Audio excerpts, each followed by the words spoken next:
Remember the children of man.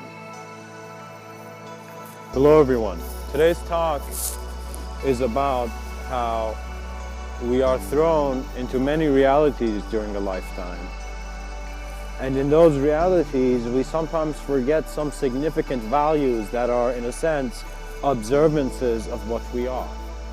So you see, for example, gold, it is valuable because we are outside of gold observing it. But if you were in the experience of gold, you would never know that there's a gold mine there, or that there's treasure there, So it's very important for you to see that what you observe, you first observe it externally, then you're giving it value. But there's a way in which human communication, in other words, becomes self-aware to itself, that you begin to see that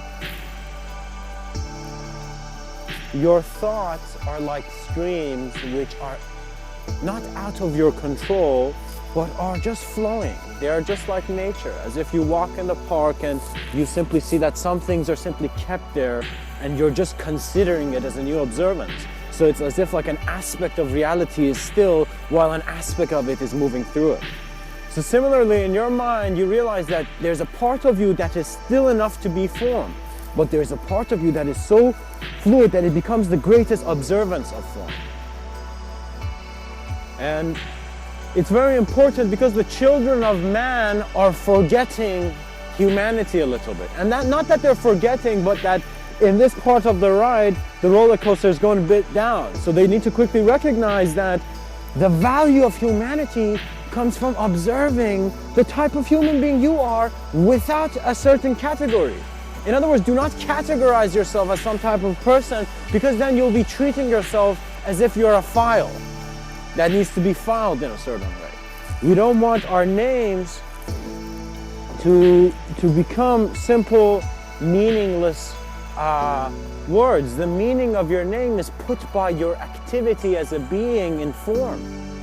So your information, in a sense, forms you to then become aware that you never were the information. Do you see? That's a form of learning, in a sense. A form of, in a sense, recognizing that you're expanding because you see how vast you have already expanded, or how expansive you are.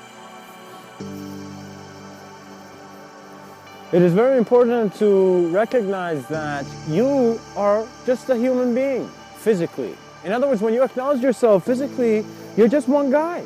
And so the body really does not have a purpose that much than to function smoothly. So if we are acknowledging that you are in the physical instrument, the instrument requires to be played properly. So a lot of these ideas that you make of your purpose to go and do certain things without you having first paid attention to your immediate bodies of form and thought, you really see that life needs to be looked at in ways where it is then allowed to be known by going through the unknown. So how I could say that simply is that you see that some things you don't know, but if you do not have the intention to elevate from that state of consciousness, you will still be subjected to that state of consciousness. So if you put yourself in a room, let's say when you're sad or something, and you just not lock yourself, but just close the door and just are in the silence and just in your own, let's say at times, self-loathing or apathy. There has been times in my life where I've had dark nights of the soul, but I realize the soul doesn't have dark nights. So you kind of see that you keep yourself in the rooms which you do not take the responsibility of stepping out of. So you took the responsibility of being born, regardless of you knew it or not. That's why you're here now.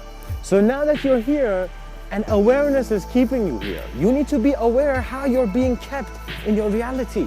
And this is not just limited to physical dimensions. In other words, you will see that the physical is is in a sense identifying an abstract dimension. Because that is how the form transcends and evolves. That is how even we have evolution.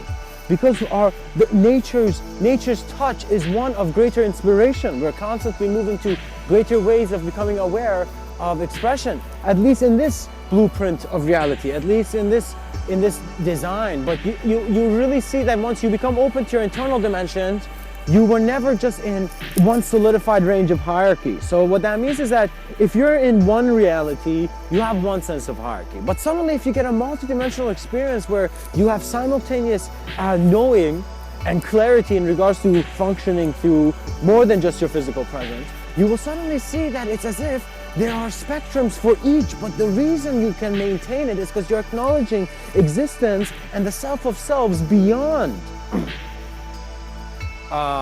duality. It is beyond duality. It is beyond the spectrum that even creates shape to even have a relationship with itself. So once you observe yourself in deeper ways, the children of man will see that they are to pull man to the next stage of transcendence. We are here and we are ignoring who we are by thinking that we're just people from the past. No. You are a human being present now. Your conception of space and time, it can be very complex, but if you keep it simple, it's very simple. So in other words, you can create the most profound confusions as simply as you can create the most elaborate work of art.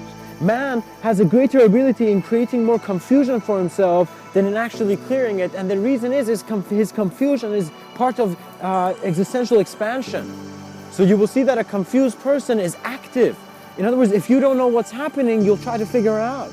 And when you do, you see that you were never just the person who didn't know. Because when you see that you don't know something, you find instantaneously within yourself the inspiration to know it. And so your internal dimensions is simply how you're acknowledging human communication in its simplest form, as many people have said. Because once you take human communication to its simplest form, there is no relationship. Because you see that the relationship, if it's based on externality, is beginning with an external consideration of reality. And that beginning external consideration of reality is similar to idol worship, which many people do. But it has turned into idea worship. And so that immediate duality is a consideration of a self that is only moving in one world. In other words, sometimes we cannot accept change. Science is kept because the present is looking at the past. It's creating a sense of past from the present. Our understanding of time and space shifts because we have different lenses in how we are paying attention to ourselves. When you pay attention to yourself in various ways, and in a sense you go through these hard experiences, or in a sense life wakes you up suddenly and the touch of life finds your forehead, you begin to see that the greatest initiation was always one that remembered that it was initiated in a way that it could never be less to a greater or greater to a less.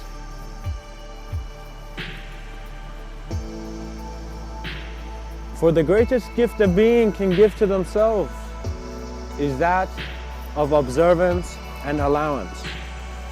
For some men dwell on theories.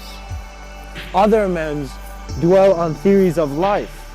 And there are those who see that theories cannot take them higher up in the mountain. And so they become direct experiencers of life. And so they become lovers of the unknown. And you see the beauty in the mystic's eye after he has acknowledged knowledge. Because many people think that reality is something where it's like shifting from intelligence. When intelligence shifts in self-awareness, it's as if existence is looking at itself in a grander way. It is a profound moment. In other words, you see that sometimes your celebrations are not people clapping for you, but life smiling at you. You begin to feeling as if your walks are meaningful in such profound ways that you cannot even attempt to categorize it. Because if you do, you're limiting your own experience into a shape.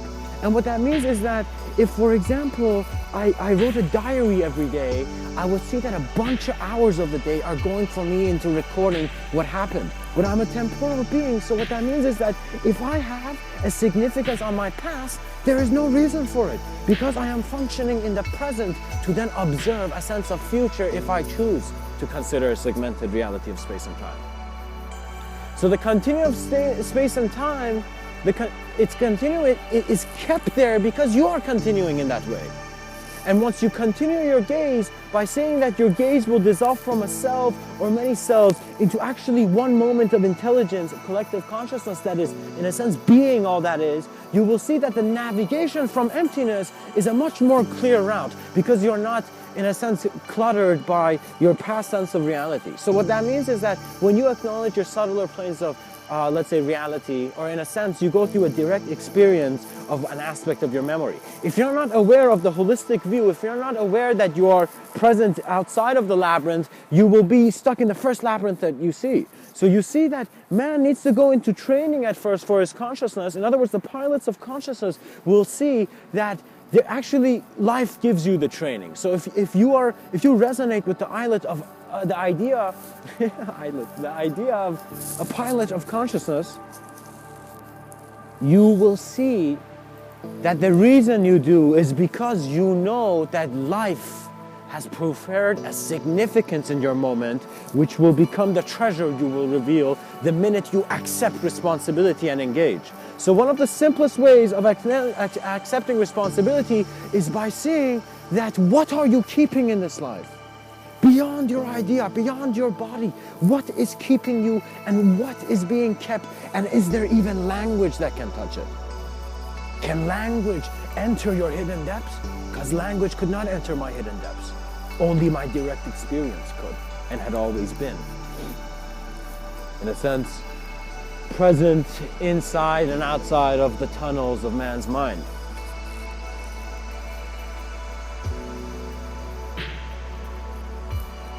You will see that in a very synchronistic and very aligned way, life has always given you the proper inspiration.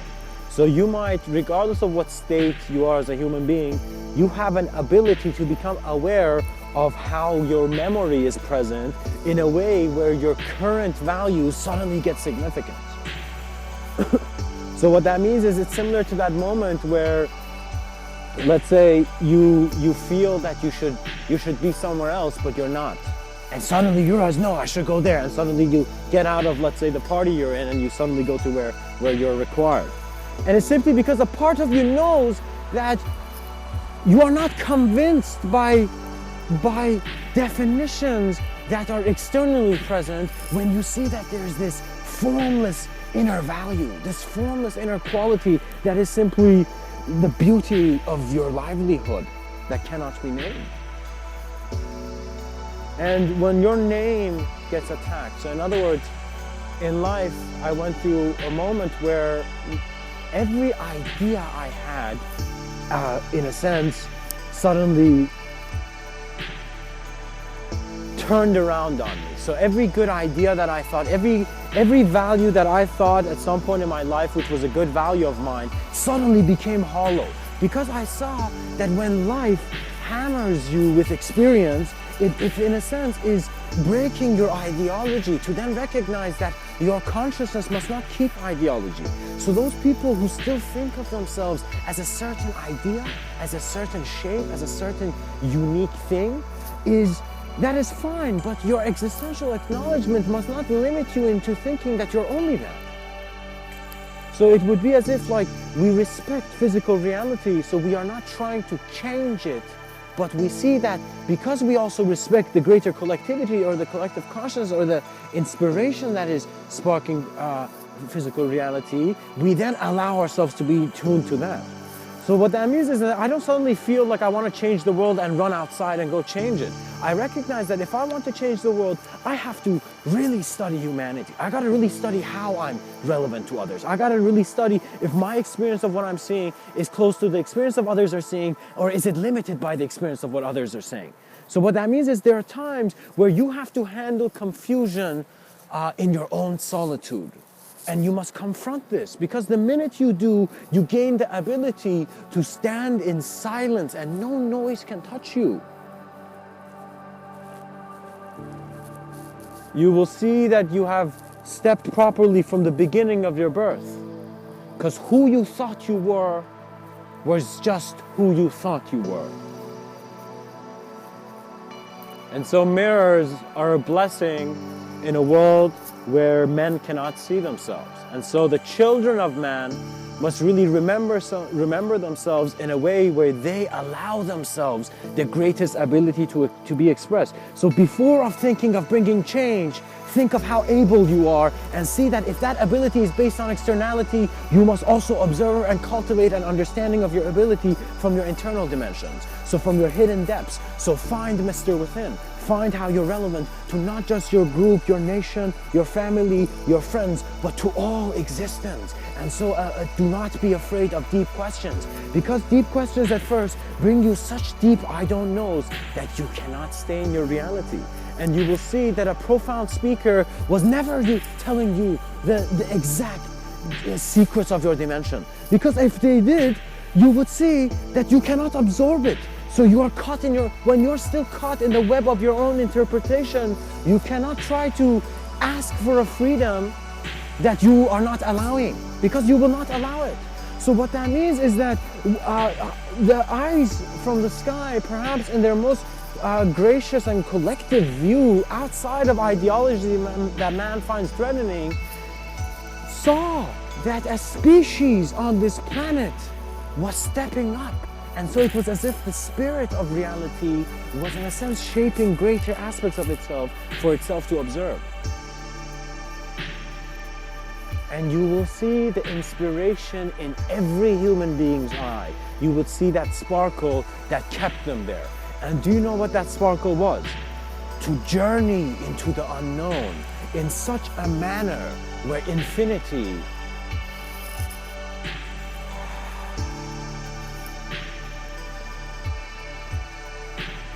was you.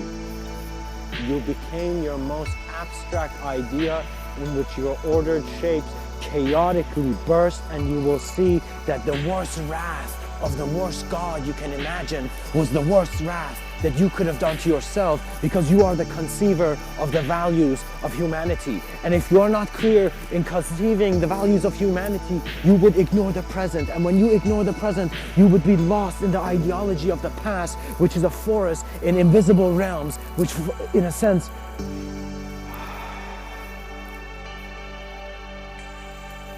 can only be an inspiration and motivation for self-awareness. What that means is that certain existential conditions, the only way of expanding out of that reality is to become self-aware. So if I did not even acknowledge a heaven and hell and I just saw your state of being, I would see that how that reality would shift would actually not be with anyone outside of you or anyone observing you. It would only be through you. So your individuality must decide to break the ice. It must choose to, in a sense, walk in ways it has never before and find feet that can stand on greater vision. And hopefully then you will see that the best way to land great ideas, so sometimes you suddenly get a profound inspiration or have a profound experience. Mr. Within suggests that how you should, in a sense, acknowledge your reality is always with compassion, with always a serenity of allowing life to, in a sense, show you the next surprise. Because it is wonderful when you walk in life and feel as if every moment is a gift because you're revealing greater dimensions of yourself. So you will see that multidimensionality, or the ability for the pilot of the consciousness, would be a cultivation he's naturally been doing since day one. And anyone can become an able navigator of their plane of existence. In other words, you can fly very high and low if you know that you have the limitless ability of the sky. And so when space and time no longer limit you, what can?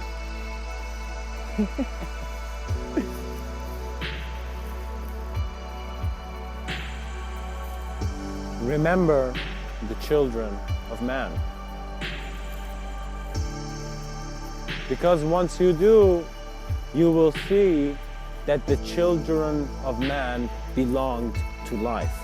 And that is where the longing of being always takes. Everything that exists lives to to see itself, in a sense, to transcendent dimensions of experience, to then navigate and burst. So you will see that life will, in a sense, point your focus on one reality to then, in a sense, burst. And it's as if life has planted a seed and you've suddenly turned into a huge sequoia tree. Because ideology is simply man's next consciousness technology to, in a sense, update. Ideology has not been updated because we've been keeping a past. The past has been, in a sense, giving color, so we see that it's as if we were to think of it as if there was something called creative energy, right? So the past is fuel for the future, or fuel for the present to, in a sense, inspire a sense of moving towards its future. However, without a past, there's also a clarity of moment. So what you can see is that the twist in the infinity line was actually one dimension always being two at a certain point in the center.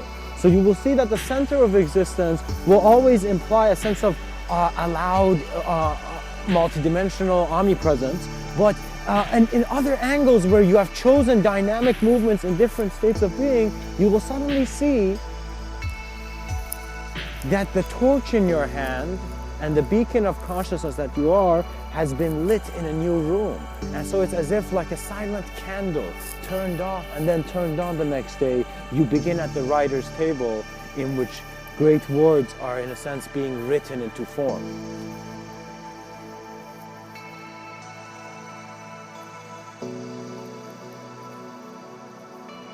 Remember yourself. Because in observing the self, there shall come moments of silence, and it's as if you are found just hovering in the middle of a canyon. And so you see all form and reality distant because you have just tapped into the multidimensional ability of confronting a sense of emptiness as observance, as omnipresent observance, as collective observance of your individuality. You need to see that man is at a point that before we can suddenly work with other subtler realities, he needs to get that discovery. He needs to suddenly understand that the nature of the mind is actually more than the dimension it immediately considers its form to be. Because form, if it's an effect of force, the cause of it has to be simultaneous in an ability to, for an instant, for moments to connect. In other words, if the cause is in another moment and the effect is in another moment, that can also be just the view from one dimension. On another sense of dimension or in another collective gaze, you will see that your individuality is present not in its just one way, but in all the probabilities it can be. Because probability becomes presence instantaneously, where space and time can no longer shape you. And so when information is received, in a sense, through your ears and it enters your emptiness, you will see that you have always known it. So you will walk through life with an intuition that knows where it's walking, but in a sense it's always a new surprise. Because you are keeping your concentration at that level. So what that means is that I noticed that in many traditions, in ancient traditions, they talk about concentration. And I will definitely do many talks on concentration, but concentration is the ability for you to just simply, like, imagine if you were in a park. You're just looking at a tree, and you'd have more concentration if you suddenly looked at the leaf and exactly the design on the leaf. And you see, the more focus you're giving, it's as if your periphery is expanding because you're getting more detailed knowing. And sometimes when you look at the most detailed design of the leaf, you might smile when you suddenly see, wow, the detailed design of a leaf has inspired a detailed design of my thought. And so it is then when the greatest leaders of man find themselves holding not swords, but beacons of transformation, for they are transforming when they have found all men to, in a sense, be within.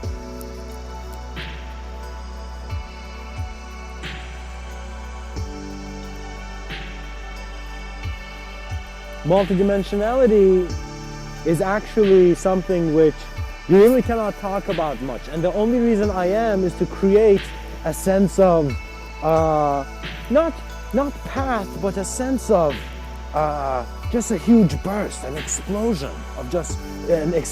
of sound, to simply show that there is something here. Because when man forgets his internal dimensions, he sees he can never really forget it. And so you're just keeping yourself in the thickness of the clouds, which you can in one angle of movement fly above and no longer be disturbed by. The pilots of consciousness realize that they are the greatest allowance for form to be present. And so you have an existential compassion of the emptiness that keeps our world, or keeps the earth present. Because there's a sense of emptiness in how man acknowledges his reality, because he sees that he cannot understand it.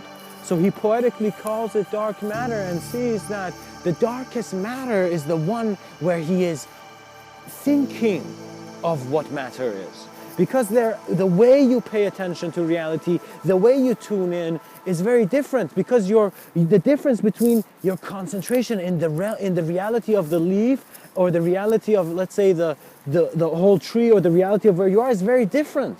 So when you see that, you do not just go and say, oh, I'm multidimensional, boom, and you just have a very, like, in a sense, movie-like experience. It's not like that. It's not. We're not in a sense rereading scripts here. We are seeing that the human being, once it chooses to authentically acknowledge itself, will in a sense throw away the illusion to attend the immediacy of self-confrontation, of knowing who you are.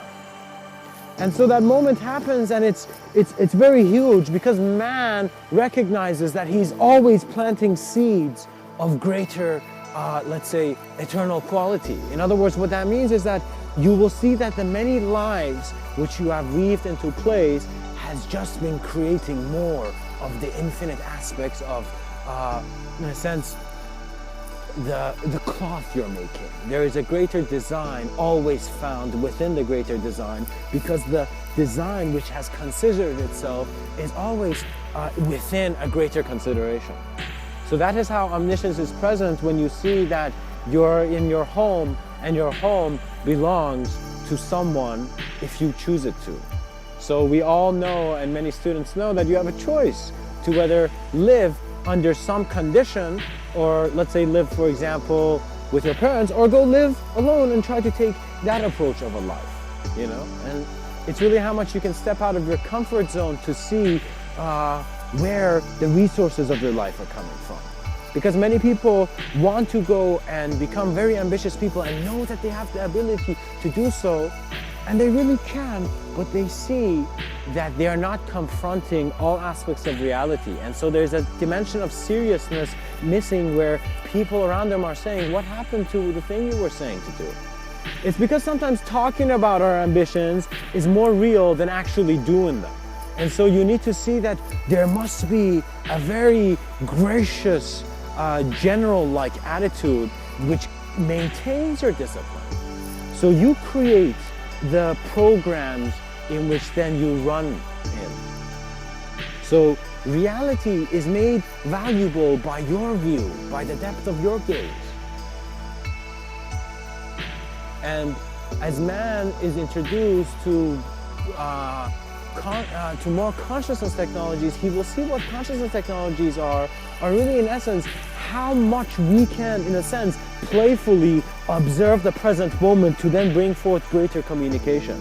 So man's job right now is to wake up mankind by communicating its deepest experience. So do not go silent when within your depths you have observed the greatness of the eyes of life in a way where no one can, in a sense, see, and no one can, in a sense, speak about, even you, because it is that vast. But you must still have the inspiration to communicate its value. So what that means is that if right beside a fast food, let's say burger joint, there's a let's say a healthy, let's say a store or something, or a healthy restaurant for this conversation, you would see that it would be ignorance if someone knew you had a better decision and didn't tell you.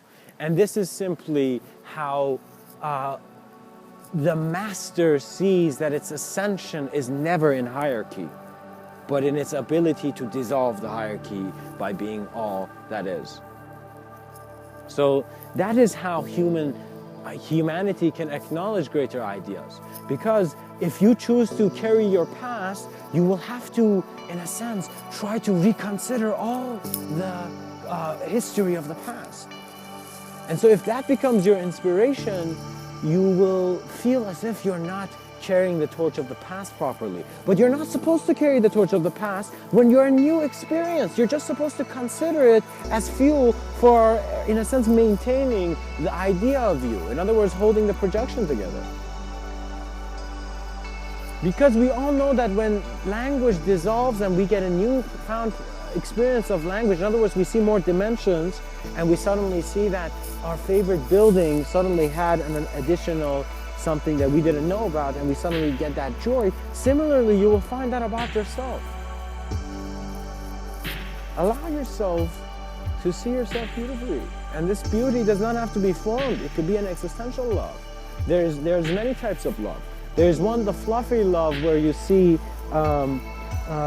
while you're holding popcorn, and there's another type of love, which is an existential love. So you're no longer, it's as if you're just looking at life as a moment of being, and you're not one with things through ideology, but with such a vastness of experience where you're feeling as if life is telling you that nothing is yours, because everything is. So stop trying to hold it. Stop trying to think that this dimension has to, in a sense, be done in a certain way. It is simply your ability of recognizing the natural allowance that you are, that you flow. And so flow well, because when your intuition opens to you through your own playfulness, you will be surprised by the enormity of your knowing. You will see that abilities will present through you because they are a co-creation. It's as if greater beings are simply man's expression, because you are a greater co-creation of the moment. And blessings to the wise who have kept their mouth shut to teach the values of silence. Because in silence, you get a greater reflection of the noise that is, in a sense, bothering you in your mind. You do not want to be stuck in turmoil, like how many of our economies are.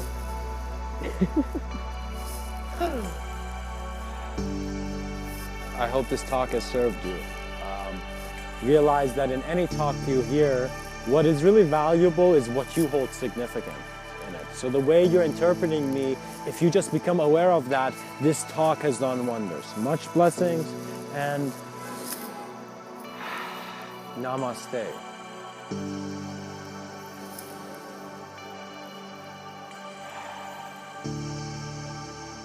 Remember the children of man.